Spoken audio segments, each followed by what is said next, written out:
जय हिंद दोस्तों, कैसे हैं आप लोग और कैसी चल रही है आपकी स्टडी। दोस्तों आप सभी लोगों का स्वागत है आपके अपने यूट्यूब चैनल देवासर क्लासेज में। दोस्तों आज की इस वीडियो में हम लोग क्लास 12 केमिस्ट्री का 70 नंबर बिल्कुल पक्का करने वाले हैं। देखिए मैं जानता हूं कि आपका एग्जाम डेट आ चुका है, एग्जाम बहुत जल्द होने वाला है, जिसकी वजह से टेंशन आपका हाई है। मेरे भाई टेंशन हाई होना भी चाहिए, क्योंकि हाथ में बिल्कुल समय नहीं है। हमें अभी की डेट में वही चीज पढ़ना है जो हमारे बोर्ड एग्जाम में निश्चित आए।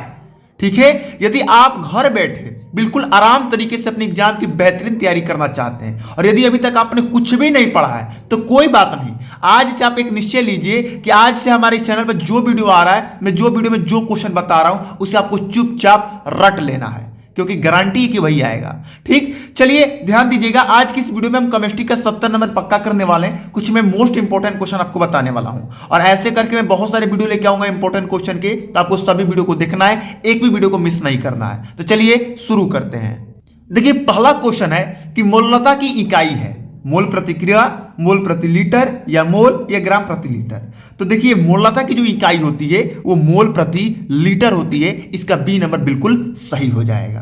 ठीक, चलिए दूसरा क्वेश्चन है कि ए कामा बी कामा सी व डी के मानक इलेक्ट्रोड विभव क्रमशः प्लस 0.30 कामा माइनस 0.70 कामा प्लस 0.98 व माइनस 0.41 वोल्ट है, किसकी अपचायक क्षमता सबसे अधिक होगी।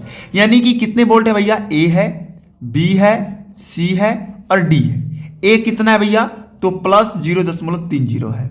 ठीक, बी कितना है भैया, माइनस 0.70 है।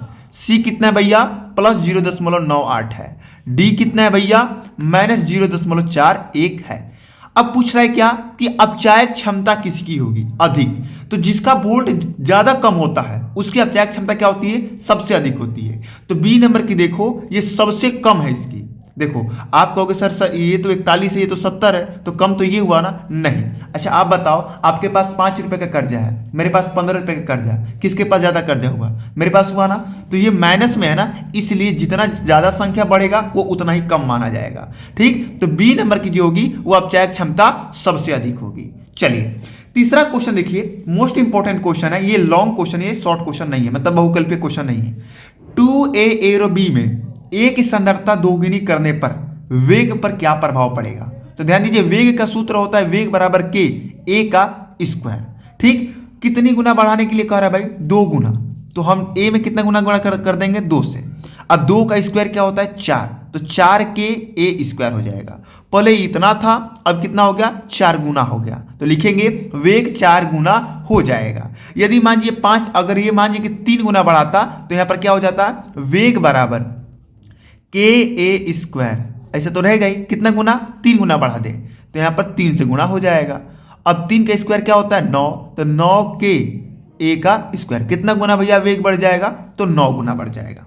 समझ में आया, इस तरह किया जाता है। चलिए चौथा क्वेश्चन देख लीजिए मेरे भाई। चौथा क्वेश्चन है कि 3D श्रेणी में सबसे कम व सबसे अधिक ऑक्सीकरण संख्या प्रदर्शित करने वाला धातु कौन सा है। तो सबसे अधिक मैग्नीशियम करता है, जो कि +6 से +7 तक करता है। ठीक, सबसे कम Sc और जिंक करता है। ठीक, चलिए अगला क्वेश्चन देख लेते हैं। चौथा क्वेश्चन नहीं, ये चौथा ही है, 5वां क्वेश्चन देख लीजिए। 5वां क्वेश्चन आपके सामने है, जो कि मोस्ट इंपॉर्टेंट है आपके बोर्ड एग्जाम के लिए। थोड़ा सा मैं इसको जूम आउट करना चाहता हूं जिससे आपको बढ़िया से दिख सके।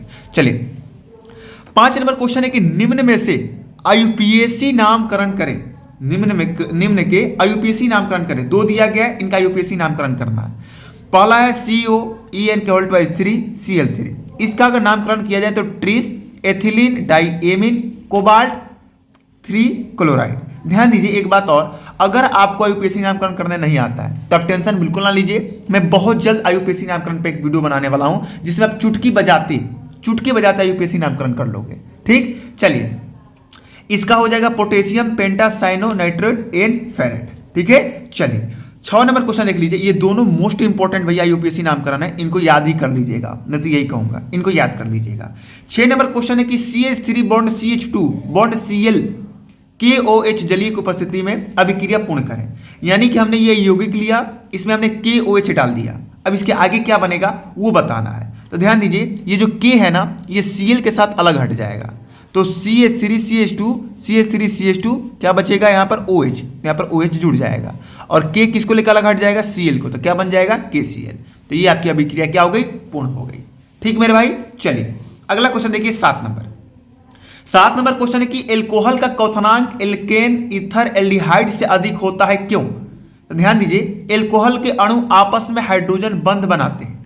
एल्कोहल के जो अणु होते हैं, जो एल्कोहल पदार्थ होता है उसके जो अणु होते हैं वो आपस में कौन सा बंध बनाते हैं, हाइड्रोजन बंध बनाते हैं, जिसके कारण इसका क्वथनांक सबसे अधिक होता है। मतलब एल्केन से भी अधिक होगा, ईथर से भी अधिक होगा, एल्डिहाइड से भी अधिक होगा। हाँ, एल्कोहल का क्वथनांक कम किससे होता है, तो कार्बोक्सिलिक अम्ल से होता है। किससे, कार्बोक्सिलिक अम्ल से। चलिए आगे ध्यान दीजिए, 8 नंबर क्वेश्चन है कि HBZ अभिक्रिया और क्लीमेंसन अभिक्रिया को परिभाषित कीजिए।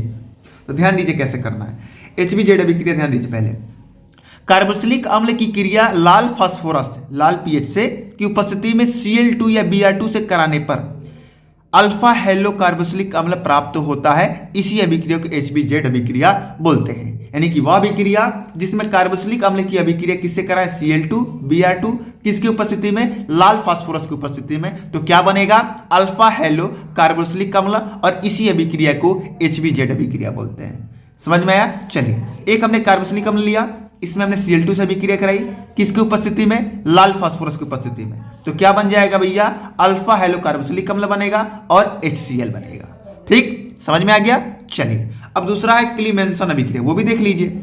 तो एल्डिहाइड या कीटोन का अपचयन ZnHg व HCl से कराने पर हाइड्रोकार्बन प्राप्त होता है, और इसी अभिक्रिया को क्लीमेंसन अभिक्रिया कहते हैं। एल्डिहाइड व कीटोन के अपचयन किसके द्वारा अपचयन कराइएगा भैया, तो ZnHg व HCl से कराने पर क्या प्राप्त होगा, हाइड्रोकार्बन, और इसी अभिक्रिया को क्लीमेंसन अभिक्रिया बोलते हैं। ठीक, चलिए हमने एल्डिहाइड लिया, ZnHg HCl से हमने इसका क्या कराया, अपचयन कराया, तो क्या बन गया, CH3 बॉन्ड CH3, एक प्रकार का ये हाइड्रोकार्बन है। इसका नाम क्या हो जाएगा, तो मेथ एथ, इसका नाम हो जाएगा एथेन। क्या हो जाएगा, एथेन। मैं बहुत जल्द यूपीएससी नामकरण आपका करा दूंगा, टेंशन बिल्कुल मत लीजिए। तो ये 8 नंबर क्वेश्चन था। चलिए 9 नंबर क्वेश्चन को देखते हैं। 9 नंबर क्वेश्चन है कि CH3NH2 व C6H5NH2 में कौन अधिक क्षारीय है, क्यों? इन दोनों में से सबसे ज्यादा क्षारीय कौन है और क्यों है? तो ध्यान दीजिए, CH3NH2 यानी कि ये की क्षारीय शक्ति C6H5NH2 यानी कि एनिलीन से अधिक है, क्योंकि CH3NH2 में बॉन्ड CH3 समूह N पर इलेक्ट्रॉन घनत्व बढ़ा देता है। ठीक, जिससे इसकी इलेक्ट्रॉन दान करने की क्षमता बढ़ जाती है। मतलब इतना समझिए कि इसका जो क्षारीय शक्ति है इससे ज्यादा है। क्यों ज्यादा है, क्योंकि भैया इलेक्ट्रॉन ये ज्यादा दान कर सकता है, इलेक्ट्रॉन ये ज्यादा दे सकता है, इसी के कारण इसकी जो क्षारीय क्षमता है वो सबसे अधिक है। चलिए अगला क्वेश्चन देख लीजिए, 10 नंबर क्वेश्चन। 10 नंबर क्वेश्चन है कि प्रोटीन की द्वितीयक संरचनाओं की विवेचना करें। तो प्रोटीन की 4 प्रकार की संरचना होती है, प्राथमिक संरचना, द्वितीयक संरचना और तृतीयक संरचना और चतुर्थ संरचना। एक बात और आपसे मैं कहना चाहता हूं मेरे भाई कि आज के लिए हम तो 10 ही क्वेश्चन लेके आए थे आपके लिए। इन 10 क्वेश्चन को आपको नोट्स बुक में उतार कर, कहां उतार कर, नोट्स में एक कॉपी खरीद लीजिए। देखिए मैं आपसे यही कहूंगा ना, कम से कम 5 विषय तो 5 कॉपी खरीद लीजिए हर एक विषय के लिए। ठीक, और मैं जो जो वीडियो लेके आ रहा हूं और उसमें जो भी आईएमपी क्वेश्चन मैं आपको दे रहा हूं, उन क्वेश्चनों को प्लीज आप उस नोट्स में उतार कर क्या कीजिए, याद कीजिए। क्या कीजिए मेरे भाई, याद कीजिए, क्योंकि अभी ही आपके पास टाइम है याद करने का। और देखिए अगर अभी भी आप ध्यान नहीं देंगे पढ़ने में, ध्यान दीजिए, मेरा फर्ज है आपको समझाना। यदि अभी भी आप ध्यान नहीं देंगे पढ़ाई में, और मानिए कल एग्जाम है और अभी तक आपने कुछ भी नहीं पढ़ा है, तो सोचो ना मेरे भाई कल एग्जाम में आपका क्या दशा होगा। और मेरे भाई ये 10 नहीं है कि आप कुछ भी लिख के आ जाओगे तो पास हो जाओगे, ये क्लास 12 है और इसमें आपको मेहनत तो करना ही पड़ेगा। मैं कहाँ कह रहा हूँ कि ज़्यादा मेहनत कीजिए, बस मैं यही तो कह रहा हूँ कि यदि अभी तक आपने कुछ भी नहीं पढ़ा है, कुछ भी नहीं पढ़ा है, तो कोई बात नहीं ना।